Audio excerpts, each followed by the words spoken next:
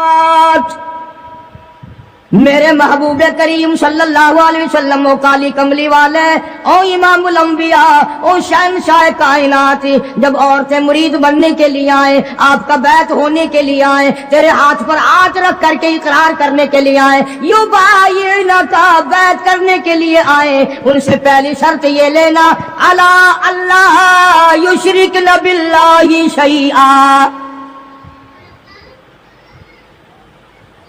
پہلی شرط ان سے یہ لینی ہے کہ میں تمہیں تب اپنی مرید بناؤں گا جب میں تمہاری طرف رحمت والا ہاتھ بڑھاؤں گا، جب تم وعدہ کرو کہ اللہ کی ذات میں، اللہ کی صفات میں کسی کو شریک نہیں ٹھہرائے، اللہ وحدہ لا شریک کو ایک مانو گی، نفع نقصان کا مالک اسی کو تسلیم کرو گی، گھاٹے وعدے کا مالک اسی کو سمجھو گے، دل سے، زبان سے نہیں۔ دل اس بات پہ پختہ ہو جائے کہ اس کے سوا درخت کا پتا ہلانے والا کوئی نہیں، سمندر کا قطرہ ہلانے والا کوئی نہیں، زمین کے ذرے کو حرکت دینے والا کوئی نہیں، پہاڑ کی کنکر کو حرکت دینے والا کوئی نہیں، ہوا کے جھونکے کو ادھر سے ادھر چلانے کا حکم دینے والا اس کے سوا کوئی نہیں۔ اندازہ لگاؤ، ادھر حدیث پاک میں آتا ہے کہ حضور کریم صلی اللہ علیہ وسلم جب مستورات کو، خواتین کو، صحابیات کو مرید بناتے تھے، بیعت فرماتے تھے تو یوں نہیں، ہر صحابیہ کی تمنا تھی میں رحمت والے ہاتھ پہ ہاتھ رکھوں، میرے ہاتھ کو نبی کا ہاتھ لگ جائے۔ اور یہ ہاتھ پتہ کون سا ہے؟ خدا کی قسم ہاتھ تو ہاتھ رہا، اس کی انگلی کا اشارہ ہو گیا، چاند کا کلیجہ پھٹ گیا۔ یہ وہ ہاتھ ہے یتیم کے سر پہ پھر گیا تو بادشاہ بن گیا، یہ وہ ہاتھ ہے درختوں کو اشارہ کر دیا، جڑوں سے اکھڑ کر خدمت میں آ گئے۔ فرمایا میرے محبوب صلی اللہ علیہ وسلم آپ نبی نہیں، امام الانبیاء ہیں، آپ رسولوں کے رسول ہیں، پر عورتوں کو بیعت کرنے کے لیے میری طرف سے یہ اجازت نہیں ہے کہ آپ ان کا ہاتھ ننگا اپنے ہاتھ پہ رکھیں یا اپنا ہاتھ ان کے ہاتھ پہ رکھیں۔ آؤ، امام الانبیاء کو اجازت نہیں، یہ ہاتھ تو وہ عجیب قسمت والا ہاتھ ہے. صحابی کہتا ہے میں حضور کی وفات کے بعد جس بادشاہ کے دربار میں جاتا بادشاہ لوگ میرا ہاتھ پکڑ کر سونگتے اور کہتے تھے یہ خوشبو ہمیں مارکیٹ میں کہیں نہیں ملتی, یہ خوشبو کہیں بھی دستیاب نہیں, تجھے کہاں سے ملی؟ صحابی رونے لگا اور کہنے لگا مجھے جہاں سے یہ خوشبو ملی وہ مارکیٹ بند ہو گئی. صحابی کہتا ہے میں بیمار پڑا تھا رضی اللہ تعالیٰ عنہ, مدینے میں مجھے سخت تکلیف ہوئی, بخار ہوا. سرکار مدینہ صلی اللہ علیہ وسلم مجھے پوچھنے کے لیے تشریف لائے, میرا ہاتھ پکڑ کے فرمایا تیرا کیا حال ہے؟ اس دن سے آج تک میرے ہاتھ سے خوشبو آتی ہے. کتابیں اٹھا کر کے دیکھو حدیث پاک کی کہ نبی کریم صلی اللہ علیہ وسلم عورتوں کو بیعت فرماتے ہیں, ان کے ہاتھ میں کپڑا پکڑاتے ہیں اور پھر اس کپڑے کو حضور پکڑتے ہیں صلی اللہ علیہ وسلم. حالانکہ ہر صحابیہ کی تمنا ہے, ہر عورت کی یہ خواہش ہے, ہر عورت کے دل کی یہ حسرت ہے کہ میرا ہاتھ نبی کے ہاتھ کو لگ جائے, اور ہے بھی امام الانبیاء. آج جو لوگ کہتے ہیں وہ جی پیر کا درجہ تو پیر بات جیسا ہے اس سے کیا پردہ, کوئی بات نہیں. ارے یہ پیر نہیں, یہ نبی نہیں, رسول نہیں, امام الانبیاء ہیں صلی اللہ علیہ وسلم. فرمایا میرے محبوب کریم صلی اللہ تعالی علیہ وسلم یبایعنک, جب بیعت کرو ارادہ کرو مرید بناؤ صحابیات کو, ان سے پہلے وعدہ لے لینا الا اللہ یشرکن باللہ شیئا, ذرہ برابر شیعہ کا لفظ ہے, ذرہ برابر بھی میرے سوا کسی خانقاہ کو, کسی مزار کو, کسی قبر کو, کسی ولی کو, کسی نبی کو, کسی غوث کو, کسی کتب ابدال کو بالکل مشکل کشا نہ مانے, اولاد دینے والا نہ مانے, بیماری دینے والا نہ مانے, بیماری ہٹانے والا نہ مانے. الا اللہ یشرکن باللہ شیئا,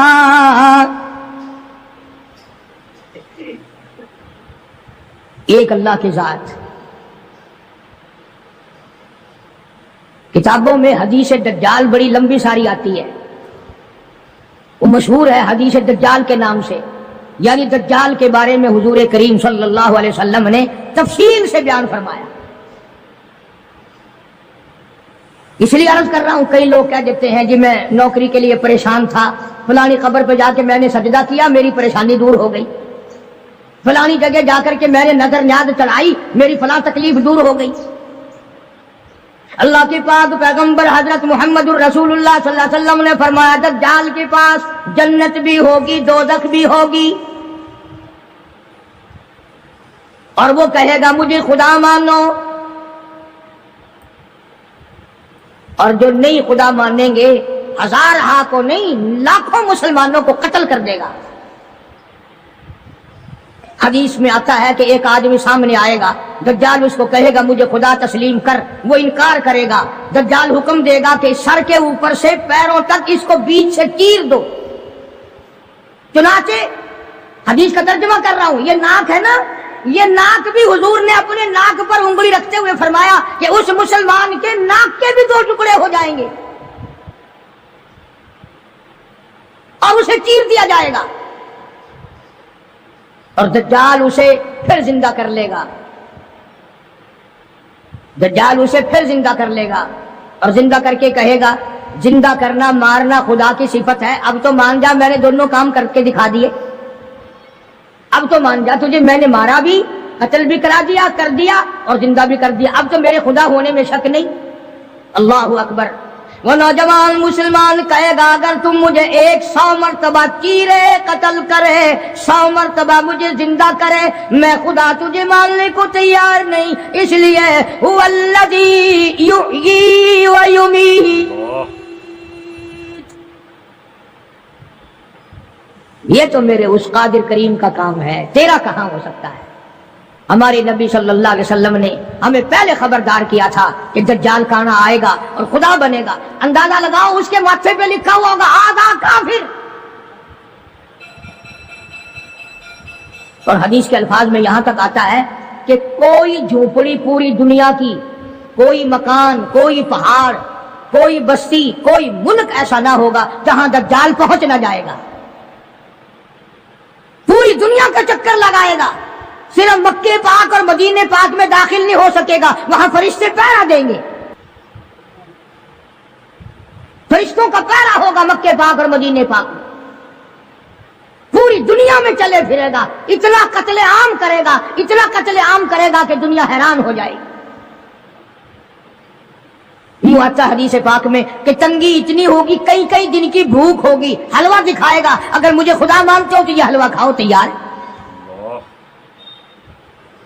اس لیے ہمارے نبی پاک صلی اللہ علیہ وسلم نے پہلے ہی فرما دیا کہ لالچ کے پیچھے کھانے والے بھی نہ بنو، کہیں ایسا نہ ہو ہمارے وقت میں ہی وہ ٹائم آ جائے اور کھانے پہ ایمان کہیں چھوڑے بیٹھے ہو۔ تو مدنی کریم صلی اللہ تعالی علیہ وسلم کو حکم ملا پروردگار عالم کی طرف سے، لا اللہ یشرکن باللہ شیئا، اور میرے محبوب کریم صلی اللہ علیہ وسلم تیرا رحمت والا ہاتھ نہ اٹھے، آپ کا رحمت والا ہاتھ نہ اٹھے، ان کو بیعت کرنے کا ارادہ نہ کرو جب تک یہ وعدہ پورا نہ کریں۔ یہ وعدہ لو ان سے کہ یہ کسی قسم کا شرک نہ کریں گی، کبھی قبروں پہ جا کر منتیں نہیں مانیں گی، کسی کے بت کے آگے، کسی درخت کے آگے سر نہیں جھکائیں گی۔ پہلی شرط تو یہ ہوگی، قرآن ہے یہ، ترجمے میں جا کے دیکھ لینا، 28ویں سپارے کا 8واں رکوع ہے، سورہ ممتحنہ کی آخری آیات ہیں۔ فرمایا ولا یشرکنا، دوسری شرط یہ لینا ان عورتوں سے یہ لو کہ یہ چوری نہ کریں، یہ چوری نہیں کریں گی، پہلی یہ شرط لو۔ دیکھا قرآن کریم کا انداز، قرآن نے اس بات کو منع کر دیا کہ ادھر مرید بنو اور ادھر چلے جاؤ، سال میں پیر آئے گا نذرانے دیتے رہنا، نماز پڑھو یا نہ پڑھو، روزے رکھو یا نہ رکھو، زکات دو یا نہ دو، قرآن کی تلاوت کرو یا نہ کرو، بس وہ تمہارا پیر ہے، تم اس کے مرید ہو۔ قرآن نے ان چیزوں کی وضاحت کر دی۔ فرمایا دوسری شرط یہ وعدہ لو ولا یشرکنا، عورتوں سے وعدہ لو یہ چوری نہ کریں گی۔ اب قرآن کا انداز سمجھو، میں آپ کو سمجھاتا ہوں، کیوں بھئی عموماً چوری ڈاکہ مرد کرتے ہیں، عورتیں نہیں کرتی چوری، لیکن اللہ کا قرآن کہہ رہا ہے کہ نبی کو حکم ملا عورتوں کے بارے میں، ولا یشرکنا، ان سے وعدہ لو یہ چوری نہ کریں گی۔ وجہ کیا ہے؟ مرد اونٹ کی چوری کرے گا، گھوڑے کی چوری کرے گا، گائے کی چوری کرے گا، بھینس بکری کی چوری کرے گا، سونے چاندی کی چوری کرے گا، پیسوں کی چوری کرے گا، اور دھن دولت کی چوری کرے گا۔ اونٹ چوری ہو گیا اور مل سکتا ہے، گھوڑا چوری ہو گیا اور مل سکتا ہے، سونا چاندی چوری ہو گیا اور مل سکتا ہے۔ اللہ پاک نے قرآن میں اس لیے حکم دیا، عورت کی آنکھ نے اگر چوری کر لی تو روپے کے بدلے میں تیری آبرو واپس نہیں آ سکتی۔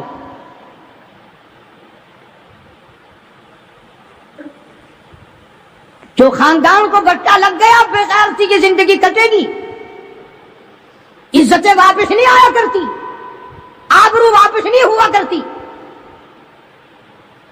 اس لیے فرمایا کہ عورت کی آنکھ کی حفاظت کی جائے، اس کی آنکھ نے چوری کر لی تیرے خاندان کا بیڑا غرق نہ کہیں ہو جائے۔ اور اس لیے شاعر کہتا کہ آنکھ سے آنکھ لڑی مجھے ڈر ہے دل کا، آنکھ سے آنکھ لڑی مجھے ڈر ہے دل کا، کہیں جنگ و جدل میں مارا نہ جائے تو۔ پہلے آنکھ لڑتی ہے، پھر دل متاثر ہوتا ہے، پھر خاندان کی بربادی ہوتی ہے۔ اس لیے فرمایا قرآن کریم نے، پہلا وعدہ یہ لو کہ شرک نہ کریں گی، دوسرا وعدہ یہ لو کہ چوری نہ کریں گی، اور تیسرا وعدہ فرمایا ولا یزنین، ان سے یہ بھی وعدہ لو کہ کلمہ پڑھنے کے بعد محمد عربی صلی اللہ علیہ وسلم کی مرید بننے کے بعد زنا نہ کریں گی، بدکاری نہیں کریں گی۔ اللہ اکبر، کیا وقت تھا! ایک ایک جملے کی تفسیر کروں تو ایک ایک جمعہ لگ جائے گا۔ جس وقت حضور کریم صلی اللہ علیہ وسلم نے یہ فرمایا کہ وعدہ کرو زنا نہیں کریں گی، قریش کی کئی عورتیں اٹھ کر کھڑی ہو گئی، بیٹھی بیٹھی اٹھ کر کھڑی ہو گئی، مکے کی عورتیں کھڑی ہو گئی اور کہنے لگی یا رسول اللہ صلی اللہ علیہ وسلم، یہ جو زنا کی توبہ ہم سے کرا رہے ہو، کیا آپ نے ہمیں بازاری عورت سمجھا ہوا ہے؟ یعنی ہم کوئی کنجری ہیں؟ ہم کوئی مارکیٹ میں بیٹھنے والی عورتیں ہیں؟ نہیں سمجھے مطلب؟ یعنی مشرکوں کی، مکے کی کافروں کی عورت کا بھی یہ مزاج تھا، اور وہ یہ کہتی تھی اور سوچتی تھی کہ خاندانی عورت بھی کبھی بدکار ہو سکتی ہے، وہ بھی کبھی اپنی عزت کسی کو دے سکتی ہے۔ اس لیے فرمایا حضور کریم صلی اللہ علیہ وسلم نے کہ اللہ کا حکم ہے، میں یہ نہیں کہتا کہ تم زنا کرتی تھی اور آج توبہ کرو، فرمایا پھر بھی اگر کوئی نہیں کرتی تھی پھر بھی آج توبہ کرے کہ ساری زندگی میں قبر تک بدکاری نہیں ہوگی۔ میرا عرض کرنے کا مطلب اور مقصد یہ ہے کہ مکے کی کافر عورت بھی یہ کہتی ہے کہ بدکاری کرنا تو کنجریوں کا کام ہے، بازاری عورتوں کا کام ہے، بدماش عورتوں کا کام ہے، گھریلو عورتیں اور خاندانی عورتیں ایسے کام کبھی نہیں کیا کرتی۔ 3 شرطیں ہو گئی، شرک نہ کریں گی، چوری نہ کریں گی، زنا نہ کریں گی۔ چوتھی فرمایا وَلَا يَقْتُلْنَ أَوْلَادَهُنَّ، اپنی اولاد کو قتل نہ کریں گی، اپنی اولاد کو نہیں ماریں گی۔ اس میں 2 تفسیر ہیں، ایک تو یہ کہ ہے تو اپنے خامند کی اولاد، ہے تو حلال کی، پر اس لیے مارنا کہ ان کے لیے روزی کہاں سے آئے گی، ان کے لیے رزق کہاں سے آئے گا، ان کے لیے کپڑا کہاں سے آئے گا، ان کی تعلیم کے لیے پیسہ کہاں سے آئے گا۔ خدا بند کریم نے دوسری جگہ قرآن کریم میں ایک اور اعلان فرمایا وَلَا تَقْتُلُوا أَوْلَادَكُمْ خَشْيَةَ إِمْلَاقٍ، اپنی اولاد کو قتل نہ کرو خرچے کے ڈر سے۔ توجہ، دھیان کرنا، اگلی بات آئی، فرمایا نَحْنُ نَرْزُقُكُمْ وَإِيَّاهُمْ، مجھے اپنی کبریائی کی قسم، تم اس قابل ہوتے ہی نہیں کہ تمہیں کھلایا جائے، تم اس قابل ہوتے ہی نہیں کہ تمہیں پہنایا جائے، میری کبریائی کی قسم تم روزی کے قابل نہیں رہتے، پر میں خدا تمہیں ان چھوٹے چھوٹے معصوم بچوں کا صدقہ کھلاتا رہتا ہوں۔ تم تو اتنے ظالم ہو، تم تو اتنے کمینے ہو، تم تو اتنے حرکتی اور گناہگار ہو گئے کہ تمہیں ایک دانہ نہ ملے۔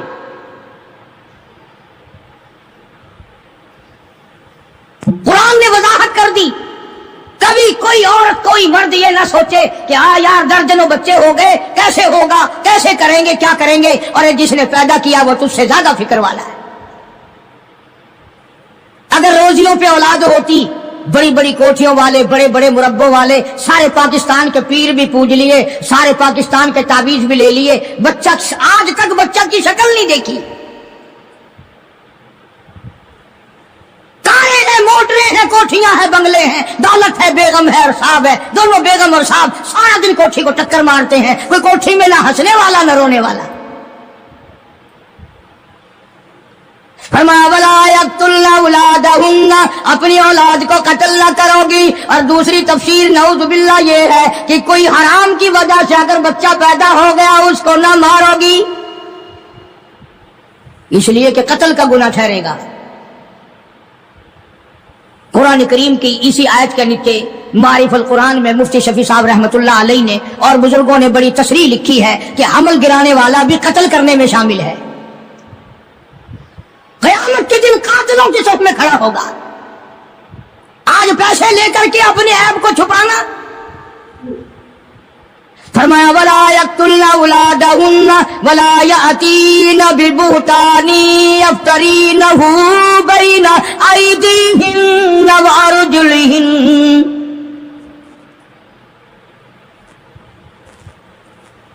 شرک نہیں کرو گی، چوری نہیں کرو گی، زنا نہیں کرو گی، اپنے اولاد کو قتل نہیں کرو گی۔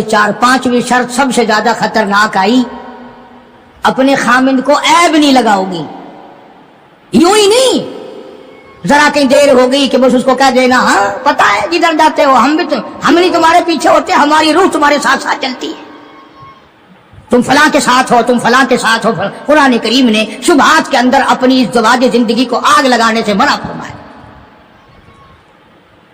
اور یہ جو آج کل عورتیں کئی جلوس نکالتے ہیں، کہتی ہیں ہم قرآن کو نہیں مانتے، ہم اسلام کو نہیں مانتے، ہم خدا کے حکم کو نہیں مانتے۔ خدا تمہیں کم مانتا ہے، قرآن تمہیں کم مسلمان مانتا ہے؟ اب تو طرح طرح کی آوازیں آنے لگی. عورتیں کہتی ہیں ہم بھی دوش بدوش چلیں گی. یعنی دوش بدوش کا لوگ آدھے لوگ تو پڑھے لکھے بھی مطلب نہیں سمجھتے. کندھے سے کندھا ملا کے چلیں گی. کارخانے جاؤ گے تو ہم ساتھ ساتھ چلیں گی. کالج میں پڑھنے جاؤ گے ہم بھی چلیں گے. دفتر میں کام کرنے جاؤ گے تو ہم بھی ساتھ چلیں گے. بلکہ ایک عورت نے تو یہاں تک کہا کہ جو حقوق مرد کے ہیں وہی عورت کے ہیں. اور یہ لفظ کہے کہ اسلام ظلم کرتا ہے. ایک مرد کو 4 عورتیں کرنے کا اختیار ہے, ایک عورت کو 4 مرد رکھنے کا بھی اختیار ہونا چاہیے نا. ذہنیت دیکھو آپ. اچھا مرد شادی کر کے عورت کو اپنے گھر میں لاتا ہے. 4 مرد, اس کے پاس مکان تو اپنا ہونا نہیں, باپ بھائی دے کیوں؟ یہ 4 مردوں کو سر پہ اٹھائے پھرے گی, کہاں لے جایا کرے گی؟ یہ ساری کی ساری مغربی طرز کی جتنی عورتیں ہیں پہلے سے اسلام کی دشمن ہیں, قرآن کی دشمن ہیں. بڑے بڑے گھرانوں کے انہوں نے بیڑے غرق کیے ہوئے. فرمایا ولا یاتین ببہتان یفترینہ بین ایدیہن وارجلہن. عورت کو اجازت نہیں, یعنی نبی پاک صلی اللہ علیہ وسلم کو حکم ملا ہے کہ ان عورتوں سے آپ یہ بھی وعدہ لیں کہ اپنے خامند کو, گھر والے کو, اپنے پے کو شبو کی نگاہ سے نہیں دیکھیں گے. یوں ہی خام خواہ شک کر لینا. تم آدھی نوکری گھر میں نہیں دیتے ہو, تم نے کہیں اور آنکھ لڑا رکھی ہے, میں جانتی ہوں. تو آہستہ آہستہ آہستہ آہستہ اپنے گھر کو آگ لگا لیتی ہے. دل بگڑتا بگڑتا زندگی خراب ہوتی ہوتی نتیجہ اس کا یہ ہوتا ہے کہ گھر میں پھر آگ لگ جاتی ہے. قرآن کریم نے بڑی وضاحت کی ہے مستورات کے احکام کی. بلکہ ایک اور مقام پہ قرآن کریم نے الگ طور سے فرمایا یا نساء النبی لستن لک احد من النساء. یہ علیحدہ خطاب فرمایا حضور کریم صلی اللہ علیہ وسلم کی گھر والیوں کو, ازواج مطہرات کو, ہماری ماؤں کو اللہ نے الگ خطاب کر کے فرمایا میرے نبی کی گھر والیوں تم عام عورتوں کی طرح نہیں. جیسے میرا نبی سارے جہان سے نرالا, جیسے میرا نبی سارے جہان سے شان نرالی رکھتا ہے, اسی طرح سے میرے نبی کی گھر والیوں کے بھی شان سب سے زیادہ ہے. فلا تخضعن بالقول. نبی کی مستورات کو اللہ پاک نے حکم دیا کہ تمہیں زور سے بولنے کی اجازت نہیں, تمہیں بات زور سے کرنے کی اجازت نہیں. بلکہ اگر کوئی آدمی پوچھنے آئے میرے نبی کو صلی اللہ علیہ وسلم, حکم تو عام ہے نا امت کے لیے بھی, اور گھر پہ مرد نہ ہو تو عورت کو حکم ہے کہ تلخی سے جواب دو. اسلام میں بد اخلاقی کہیں بھی جائز نہیں, کبھی بھی جائز نہیں. لیکن عورت جب گھر میں اکیلی ہو, بچے چھوٹے ہوں, اور کوئی کنڈی کھڑکائے, گھنٹی بجائے, پوچھے تو صرف اتنا کہہ دو ہے نہیں. اور اگر پھر کہے کتنے گئے, کہاں گئے, مجھے کیا بتانے جاتے ہیں, تاکہ آئندہ جب بابو دفتر میں ملے گا اور وہ کہے گا کہ ہمارے گھر پہ تشریف لانا, تو بابو ہاتھ باندھ دے, نہ بھائی تیرے گھر تو ڈین رہن دی ایماندار کھان دی ہے, میں کو ایک دن گیا سا مینو کھان آئی ہے. مسلمانوں, اللہ پاک کو ہماری بیٹیوں کی, ہماری بیویوں کی, بہنوں کی عزت کتنی عزیز ہے, قربان جاؤں کتنی عزیز ہے ہماری عزت, ہماری آبرو اللہ پاک کو کتنی پیاری ہے. اور اگر عورت یہ کہے دروازے کے پاس آ کر کہاں سے تشریف لائی تھی, اجی لاہور سے, اچھا میں بیٹھک کا دروازہ کھول دوں, آپ تشریف رکھیں, چائے پیئیں گے, کافی پیئیں گے, جوس پیئیں گے, پانی پیئیں گے, کیا کریں گے آپ؟ وہ بڑوا پھر بہانے روز آئے گا کہ یہاں تو سب کچھ ملتا ہے, روز آئے گا پھر. اس لیے فرمایا ولا یاتین ببہتان یفترینہ بین ایدیہن وارجلہن. اپنے خامن کو بہتان نہ لگاؤ گی. اور یہ ساری چیزیں قرآن کریم نے اس لیے بیان فرمائی کہ یہ چیزیں قیامت تک ہمیں پیش آتی ہیں. بڑی عجیب بات کہی کمند نے, کہتا دل کی نہیں تقسیم, دل کی نہیں تقسیم, کمند آنکھیں ہے ظالم. یہ جا کے نہ لڑتی وہ گرفتار نہ ہوتا. یہ بیڑا غرق کر دیتی ہے، اس لیے اپنی ہر چیز کو پابندی کے ساتھ اہتمام کے ساتھ رکھو. میری پردے کی کیسٹ میں موجود ہے کہ عورت کی نماز صحن کے بجائے برآمدے میں افضل ہے، اور برآمدے کے بجائے دلان میں افضل ہے، اور دلان کے بجائے اندر کوٹھری میں نماز زیادہ افضل ہے. کوئی نہ نکلے. قرآن کتنا عزت کا تقدس کرتا ہے، میری بندی کو نماز پڑھتے ہوئے بھی کوئی نہ دیکھے. فرمایا وَلَا يَضْرِبْنَ بِأَرْجُلِهِنَّ، فرمایا مومن عورتوں کلمہ پڑھنے والیوں پیر بھی آہستہ رکھو، تاکہ چال سے ہی کوئی تیرے حسن کا، تیری صحت کا، تیری جوانی کا اندازہ نہ لگا لے. وَلَا يَضْرِبْنَ بِأَرْجُلِهِنَّ، آہستہ رکھو اپنے پیر کو بھی.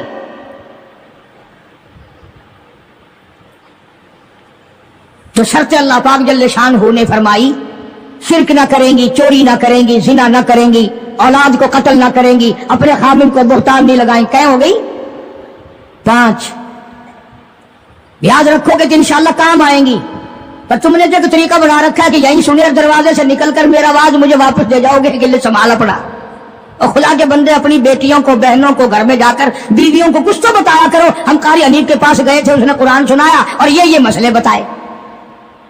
فلم والے تو بتاتے ہیں چھوکروں کو، مزہ آ گیا رات، فلانا جو تھا نا اس نے جو سین دکھایا، بلے بلے بلے، وہ سارے بتاتے ہیں. تم بڑے شرمیلے ہو، قرآن نہیں بتا سکتے. آخری شرط فرمایا وَلَا يَعْصِينَكَ فِي مَعْرُوفٍ،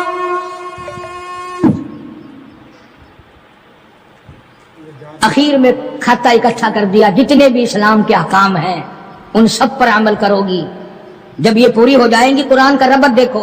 پھر آیا حکم فَبَايِعْهُنَّ، میرے محبوب کریم صلی اللہ علیہ وسلم اب ان کو بیعت کرو، اب مرید بناؤ. یہ تیری مرید ہے، آپ ان کے پیر ہے. فَبَايِعْهُنَّ، سارے کہو نا سبحان اللہ. فرمایا بیعت بھی کر، ان کو اپنے مرید بھی بنا لے، اور وَاسْتَغْفِرْ لَهُنَّ، اللہ میرے محبوب کریم ان کے لیے جھولی پھیلا کر مجھ سے بخشش بھی مانگ دے. اس لیے جب تیری جھولی ہوگی میں ہوگی، یہ کا کام بن جائے گا. فرمایا فَبَايِعْهُنَّ، اب ان کو بیعت کرو، مرید بناؤ. وَاسْتَغْفِرْ لَهُنَّ، اللہ ان کے لیے مجھ سے معافی طلب کرو، استغفار کرو. میرے محبوب جھولی تیری ہوگی، عطا میری ہوگی، زبان تیری ہوگی، خزانہ میرا ہوگا، ان سب کا بھلا ہو جائے گا. ان اللہ غفور رحیم، میں خدا بخشنے والا ہوں، میں خدا رحیم ہوں، میں خدا کریم ہوں، میں ارحم الراحمین ہوں. میری ذات بخشنے والی ہے. آپ ان کے لیے معافی بھی طلب کریں اور آپ ان کو 6 شرطوں کا پابند بھی بنا دیں. جب مسلمان ان 6 چیزوں پہ عمل کرے گا اور صحیح معنوں میں ان 6 شرطوں کو پورا کرے گا، تب جا کر کے حقیقت میں پیری کا اور مریدی کا حق ادا ہوگا.